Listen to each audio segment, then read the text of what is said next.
sampai hari kiamat ibadahnya ditolak Allah Subhanahu wa taala, terkecuali bisa mengembalikan keperawanan Sarifah.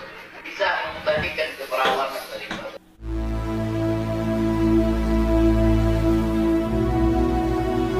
Maksud saya adalah di kalangan saya, di keluarga saya itu jarang sekali ya, bahkan itu seperti aib begitu ya, menikah dengan ahwal itu seperti aib begitu ya, enggak? Bukan daripada Bani Alawi menikahi Sarifah yang darahnya bersambung dengan Nabi Muhammad SAW sampai hari kiamat ibadahnya ditolak Allah Subhanahu wa taala, terkecuali bisa mengembalikan keperawanan Sarifah. Bisa mengembalikan keperawanan Sarifah. Tubuhnya yang dari daging Rasulullah dan Fatimah Zahra sekarang sudah dimiliki orang lain, Diriwayatkan disebut namanya Zaid waktu itu ya, bahwa Rasulullah pernah menikahkan Zainab yang keturunan Quraisy begitu dengan Zaid yang mantan budak. Jika tidak diperbolehkan, mana mungkin saat itu Rasulullah menikahkan Zainab yang bangsawan dengan Zaid yang mantan budak. Assalamualaikum warahmatullahi wabarakatuh. Selamat datang, selamat berjumpa kembali di channel Islam Nusantara, channel yang selalu setia dan standby di ujung selatan Pulau Jawa. Masalah pernikahan atau perkawinan di kalangan Habib Ba'alawi ternyata rumit juga ya, yakni bahwa seorang syarifah itu tidak boleh menikah dengan orang yang bukan Habib atau bukan syarif atau bukan sayyid. Hal itu adalah aib. Artinya, jika orang di luar klan mereka menikahi syarifah itu tidak boleh. Dan istilah orang di luar klan mereka itu disebut ahwal. Bahwa jika ahwal itu tetap nekat menikahi syarifah, ada ancaman yang mengerikan, yakni ibadah si ahwal ditolak sampai hari kiamat, kecuali si ahwal itu bisa mengembalikan keperawanan sang syarifah tersebut.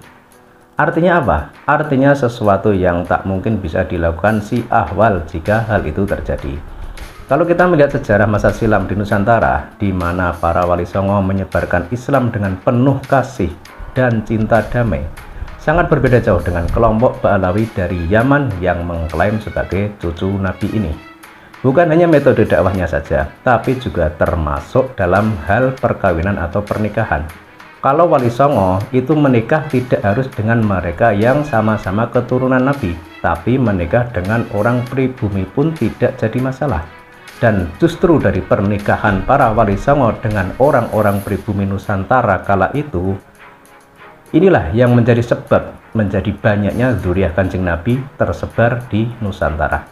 Sehingga bisa dikatakan mayoritas penduduk Nusantara itu membawa darah Nabi. Jadi siapapun kita tidak perlu berkecil hati.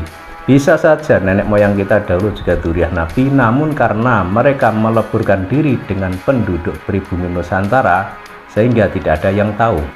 Kalau memang iya kita keturunan Nabi, kita tidak perlu pengakuan itu. Dan jika misal kita bukan keturunan Nabi pun, tak ada alasan bagi kita untuk tidak mencintai dan mengikuti Kanjeng Nabi. Banyak para dzurriyyah wali songo yang dikategorikan sebagai syarifah menikah dengan orang pribumi Nusantara yang tak ada sangkut pautnya dengan nasab Nabi. Misal contoh Prabu Brawijaya Raja Majapahit menikahi Putri Campa yang merupakan saudara dari Sunan Ampel. Artinya Putri Campa itu juga seorang syarifah, sebab Sunan Ampel adalah dzurriyyah Kanjeng Nabi.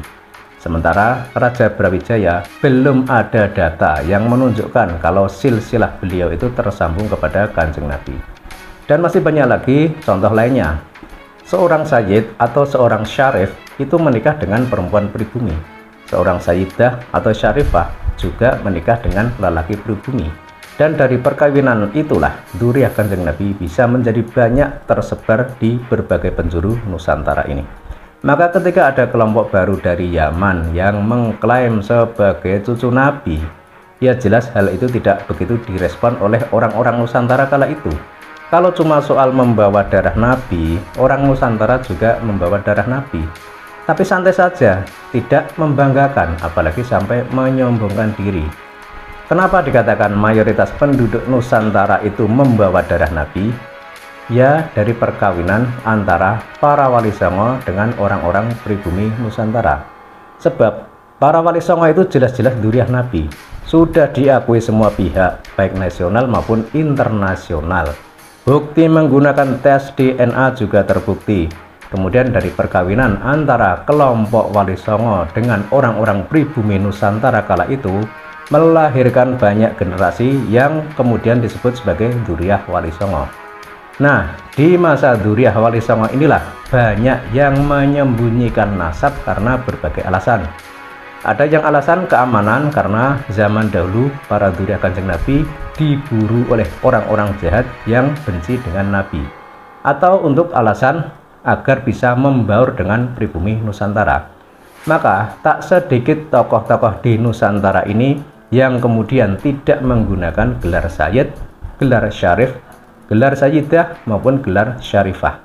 Artinya apa? Artinya kalau soal nasab tersambung kepada Kanjeng Nabi, orang di Nusantara ini sudah tidak terhitung lagi banyaknya. Maka ketika ada kelompok Ba'alawi dari Yaman yang mengklaim diri sebagai Dzurriyyah Nabi, namun melarang perempuan-perempuan mereka menikah dengan orang-orang pribumi yang di luar kelompok mereka. Nah, ini dari jalur Nabi siapa? Padahal sebagaimana kita ketahui, Wali Songo itu menikah dengan ahwal atau orang yang bukan Dzurriyyah Nabi, juga tidak apa-apa. Keturunan Wali Songo yang perempuan menikah dengan lelaki pribumi juga tidak menjadi masalah. Dan kita juga paham kalau Kanjeng Nabi juga pernah menikahkan Zainab dengan Zaid yang seorang mantan budak. Dan aturan dari kelompok Ba'alawi ini memang rumit ya, bikin pusing. Belum lagi ditambah dengan adanya ceramah dari segelintir oknum dari mereka yang suka menebarkan kebencian, suka memprovokasi masyarakat agar benci dengan pemerintahan yang sah. Nah, ini kan ajaran dari mana? Ajaran dari siapa? Apa Kanjeng Nabi pernah mengajarkan hal yang demikian? Sebab kalau Dzurriyyah Kanjeng Nabi yang asli, yakni para Wali Songo dan para Dzurriyyah Wali Songo, itu tidak demikian. Justru mereka itu malu atau risih jika sampai membanggakan nasab. Jika orang menghormati atau menghargainya karena tahu tentang nasab tersebut, mereka justru merendah. Tidak menyombongkan diri apalagi sampai memanfaatkan kesempatan. Tidak. Dan para Dzurriyyah Wali Songo ini juga cinta tanah air. Tercatat dalam sejarah bahwa mereka adalah panglima-panglima perang yang gigih mengusir penjajah dari negeri ini. Mereka mencintai negeri ini. Mereka melindungi negeri ini dari berbagai rongrongan dari luar maupun dari dalam yang sekiranya bisa membahayakan keutuhan negara.